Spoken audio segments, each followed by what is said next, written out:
Welcome to the Hunger Games of high-tech manufacturing. While everyone was busy dreaming of a green future, the battery industry turned into a digital coliseum. We're not just looking at spreadsheets today. We're looking at a battlefield where density is the only armor that matters. In 2026, being big is a liability. Being tech-dense is the only way to stay off the extinction list. It's like a marathon where the oxygen is being sucked out of the room every mile. If you can't breathe through a straw, you're done.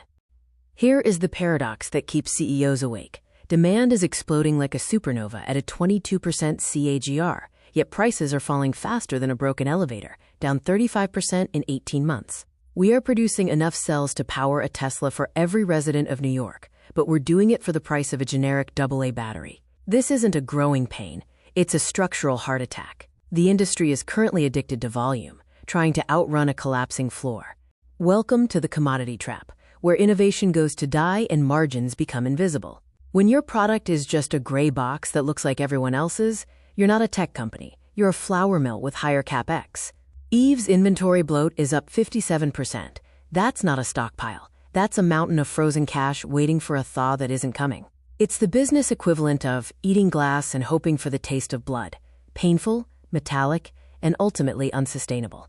The great divorce of 2026 is here. You either become a retail ninja like Anfu, dominating the grocery store shelf, or you embed yourself so deeply into an OEM's DNA that they can't fire you without killing themselves. There is no middle ground. The middle is a graveyard for companies that tried to do both and ended up doing neither. It's like choosing between being the air everyone breathes or the specialized surgeon they can't live without.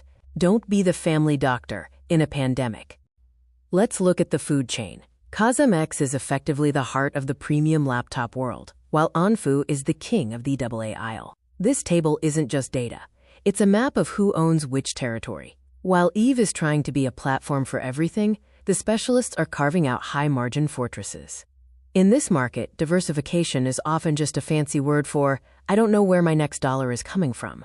How do you survive a price war? You build a product that makes the old ones look like stone tools. Silicon anodes are pushing 900 watt-hours per liter. That's like fitting a gallon of gas into a thimble. Meanwhile, Greenway is making batteries for humanoid robots. If your battery isn't smart, it's just a paperweight that might catch fire. We're moving from electricity in a can to intelligence in a cell.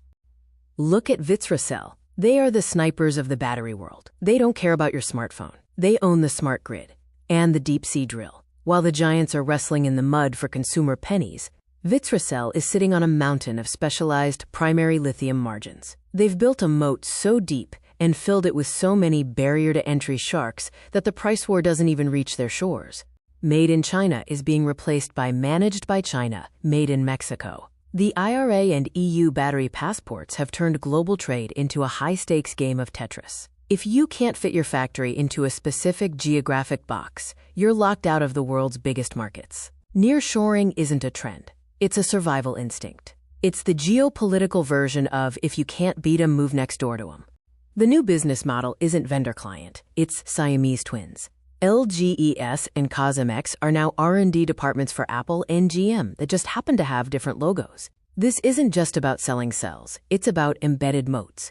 Once your chemistry is baked into a car's chassis, replacing you is as easy as replacing a kidney with a toaster. This is the Hotel California of supply chains. You can check out, but the switching costs mean you can never leave.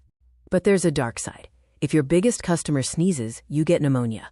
LGES relies on a few giants for 63% of their lifeblood. That's not a partnership. That's a dependency. If that lead client decides to insource or pivot to a new chemistry, your billion-dollar factory becomes a very expensive museum. It's like being the exclusive caterer for a king. You eat well until the king goes on a diet. Here is the golden ticket. AI isn't just for chatbots, it's the savior of battery margins. AI PCs and edge devices need 30% more power in the same footprint. That surge you see in the chart is the sound of the industry exhaling. We are moving from a world of cheap capacity to expensive density. This is the pivot where the tech-heavy players finally start to decouple from the commodity gravity. The pie is being eaten by fewer, bigger mouths. CAGR owns 35% of the laptop world. When you control more than a third of a global hardware segment, you don't follow the market, you are the market. The others category is shrinking like a puddle in the sun. In the battery world of 2026, the middle class is dead. You're either a titan or a rounding error. The roadmap to 2027 is a race towards solid-state and battery as a service. We're moving away from selling hardware to selling uptime. By Q3 2026, if you don't have a battery passport, you're basically an undocumented immigrant in the EU market. The goal is asset-light, exporting the brain, the tech, rather than just the muscle, the cells. Time for some consultant cold water. EV's inventory growth is 57%. In a world where battery prices drop every week, having a warehouse full of old stock is like holding a bag of melting ice cubes. And with Cosmex's debt-to-asset ratio at 68%, they are dancing on a very thin financial wire. Growth is great, but solvency is better. Don't let the shiny new factory distract you from the burning balance sheet. The 2026 battery market isn't for the faint of heart. It's a high-stakes, low-margin, tech-obsessed cage match. If you want the full-page data pack that explains exactly how these numbers were crunched, you know where to find us. Drop a comment below. Are you betting on retail scale or deep tech? Send an email to sales@hdinresearch.com for the full report. Follow @HDIN230 for more industry autopsies. Class dismissed.